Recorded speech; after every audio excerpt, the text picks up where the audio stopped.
किसी गांव में चंदन नाम का एक गरीब चाय वाला रहता था। उसके घर में उसकी पत्नी जानकी और उसकी बेटी चांदनी थे। कट्टी गांव में ही चाय बेचता था, इसी से उसका तथा परिवार का खर्च बड़ी मुश्किल से चल पाता था। शाम को चंदन जब घर लौटता तो रास्ते में एक नदी बहती थी जिसमें रंग बिरंगी मछलियां रहती थी। उन मछलियों को वह आटे की गोलियां खिलाया करता था। ऐसा करने से उसके मन को बड़ी शांति मिलती थी और मछलियां भी उससे खुश रहती थी। गरीबी के कारण चंदन अपनी बेटी चांदनी के स्कूल की फीस भी बड़ी मुश्किल से भर पाता था। एक दिन चांदनी स्कूल से रोते हुए घर आई। चंदन के पूछने पर उसने बताया कि आज उसकी टीचर ने स्कूल से उसका नाम काट दिया क्योंकि चंदन ने पैसों की कमी के कारण पिछले 3 महीनों से उसकी फीस नहीं भरी थी। अगले दिन चंदन चाय बेचने नहीं गया बल्कि उदास मन से नदी किनारे जाकर बैठ गया और वहीं बैठकर मछलियों को दाना डालने लगा। जब वह वापस जाने लगा तो उस नदी से एक सुनहरी जलपरी निकली और चंदन से बोली कि क्या बात है चंदन, आज तुम उदास लग रहे हो। चंदन उस जलपरी को देखकर हैरान हो गया। उसने पूछा कि आप कौन हो और मेरा नाम कैसे जानती हो। जलपरी ने कहा, मैं एक जलपरी हूँ और मुझ में कुछ जादुई शक्तियाँ हैं जिससे मैंने तुम्हारा नाम जान लिया। तुम्हारी मछलियों को दाना खिलाने की आदत से मैं प्रसन्न हूँ।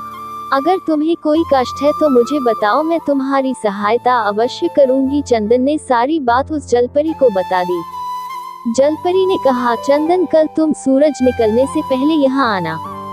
मैं तुम्हें सोने के सिक्कों से भरा थैला दूंगी जिससे तुम अपने परिवार का खर्चा अच्छे से उठा सकोगे। ये सुनकर जलपरी वापस नदी में चली गई। अगले दिन सूरज निकलने से पहले ही चंदन नदी पर पहुंचा, तभी वहां जलपरी प्रकट हुई और उसने चंदन को सोने के सिक्कों से भरी एक थैली दे दी। चंदन ने जलपरी को धन्यवाद दिया और मछलियों को दाना खिलाकर वापस अपने घर चल दिया तथा उस थैले को उसने एक सुनार को बेच दिया जिससे उसे बहुत सारे पैसे मिले। सबसे पहले चंदन ने अपनी बेटी के स्कूल की फीस भरी जिससे कि वह वापस अपनी पढ़ाई शुरू कर सके। कुछ महीने के बाद चंदन ने उन पैसों की मदद से एक छोटा सा होटल शुरू कर दिया। उस होटल से उसकी आर्थिक स्थिति अच्छी होने लगी तथा उसने एक पक्का मकान भी बनवा लिया।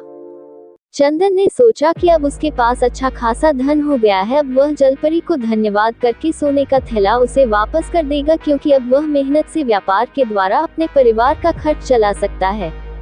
ऐसा सोचकर वह रात को जल्दी सो गया। उसी गांव में अमित और युवराज नाम के 2 व्यक्ति रहते थे। वे चंदन की सफलता से ईर्ष्या रखने लगे कि वह इतनी जल्दी कैसे धनी व्यक्ति बन गया। किसी तरह उन्हें सोने के सिक्के वाली बात पता चल गई। अब तो अमित और युवराज ने एक योजना बनाई कि कल जब वह नदी के पास जाएगा तो हम उससे सोने के सिक्कों की थैली छीन लेंगे। योजना के अनुसार दोनों ने चंदन का पीछा किया और नदी के पास ही एक झाड़ी के पीछे छिप गए। चंदन ने जलपरी को थैला वापस करते हुए कहा कि जलपरी, तुमने मेरी बहुत मदद की है और तुम्हारे कारण मैं अब एक धनी आदमी बन गया हूँ। साथ ही मैंने अपना व्यापार भी शुरू कर लिया है, इसलिए मैं ये सोने के सिक्कों की थैली आपको लौटाना चाहता हूँ।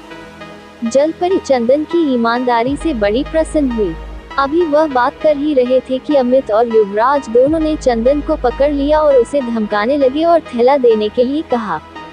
ये देखकर जलपरी ने अपनी छड़ी घुमाकर उन दोनों को बेहोश कर दिया। उनके बेहोश होने पर जलपरी ने चंदन से कहा कि हमेशा ईमानदारी से अपना व्यापार करना, जिससे व्यापार में तुम्हारी खूब तरक्की होगी। ये सुनकर चंदन ने जलपरी से वादा किया कि वह ईमानदारी और पूरी लगन से काम करेगा। उसने जलपरी को धन्यवाद दिया और सिक्कों का थैला सुनहरी जलपरी को वापस कर दिया। फिर उससे विदा लेकर अपने घर वापस लौट गया।